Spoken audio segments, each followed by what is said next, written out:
Hi guys, I'm Chris Keene. I work for Keen Concepts and Moonlight. I got that backwards. Work for a small startup that acquired a company I was consulting with, doing fun React stuff. I came out of Walmart, so we use Hapi, so I'm going to give you guys a talk about Hapi.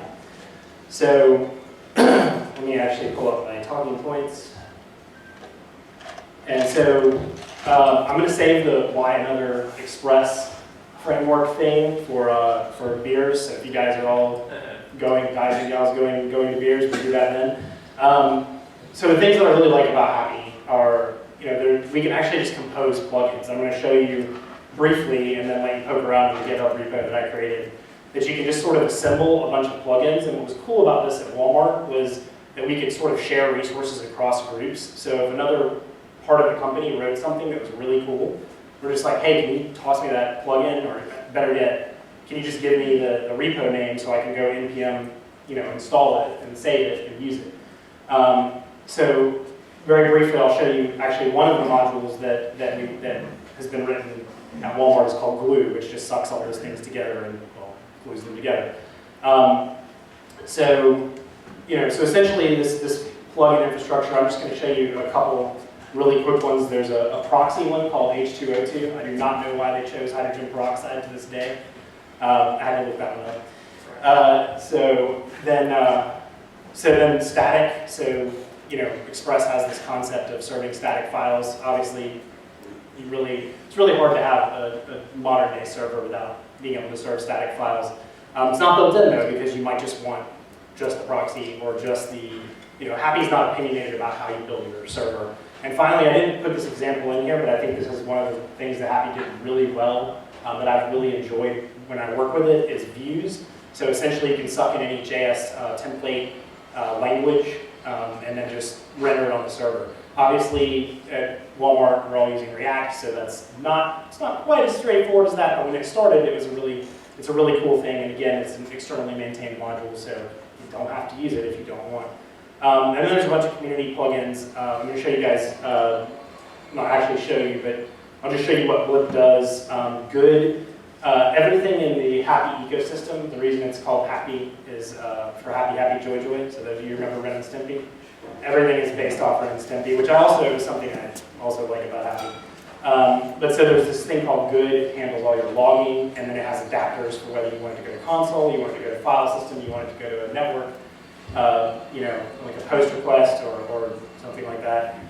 There's Hoic, which is Walmart's version of underscore. No, we don't need another underscore, but it does a couple of really cool things very well. And it's not meant as a replacement for underscore. It even says it on the docs. And then finally, they have testing around it, which is lab, and then something called code that handles assertions. So without further ado and boring you to death just talking about it, so Hapi actually looks a lot like, start over. So if we were to start with just a server, it's really this simple to create a server, right? Okay, but there's a little bit of magic behind there, obviously. I'm using quite a ton of packages here. We have the biggest one being config, and this is just node config. And then essentially what that does is allow me to create a manifest that tells Hapi, these are the plugins I want to use. I chose array syntax, so they're in order.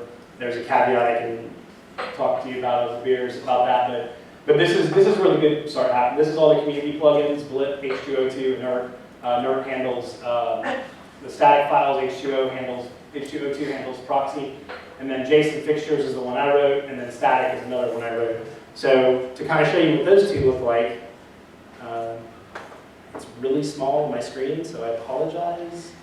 Squinting at my own screen.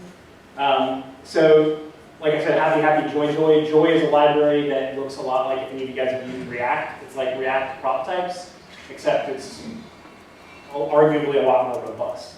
And so basically that's what we use to just say, hey, does this match what we're expecting? But this right here is a request to basically JSON placeholder. You can see how easy it is to configure a proxy. This one's an absolute URL because you can see below it. I had some crazy problem with this just 404ing every time that I couldn't figure out, so I punted. Yeah, I did that. And then basically this much longer one here, and again, all this is on GitHub, I'll share the link. This much longer one here shows a few more really neat things. So I can actually show you in the terminal what blip looks like. There's a whole bunch of blipping errors.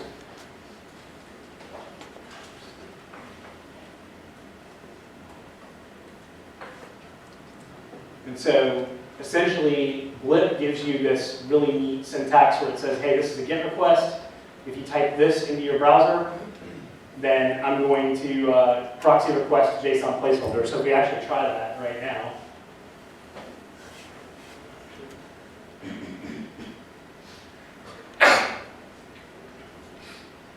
And so I haven't actually defined slash, so it's 404, which is kind of, oops, sorry.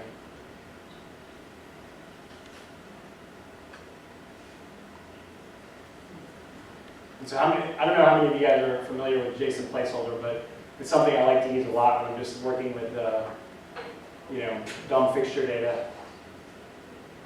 Sorry, it's my.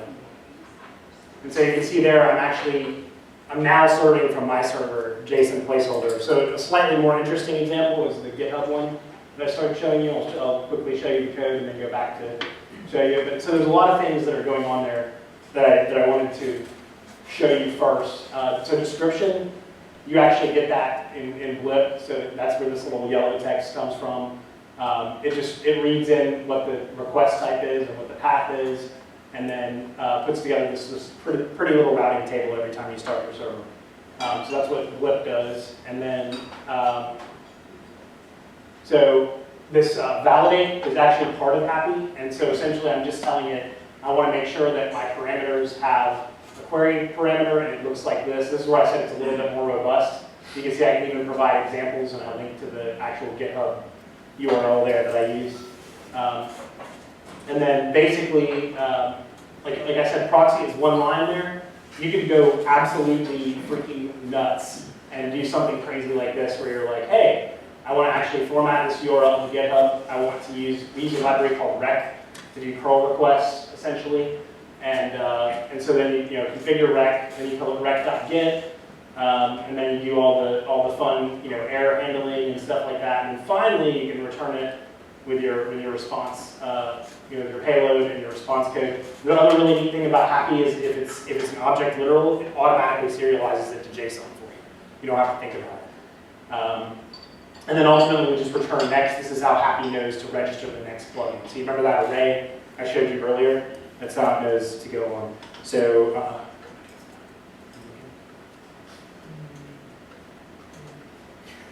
right, so that. Okay. All right. And then, so, finally, to show you static. So that would be just serving a flat text file or a directory.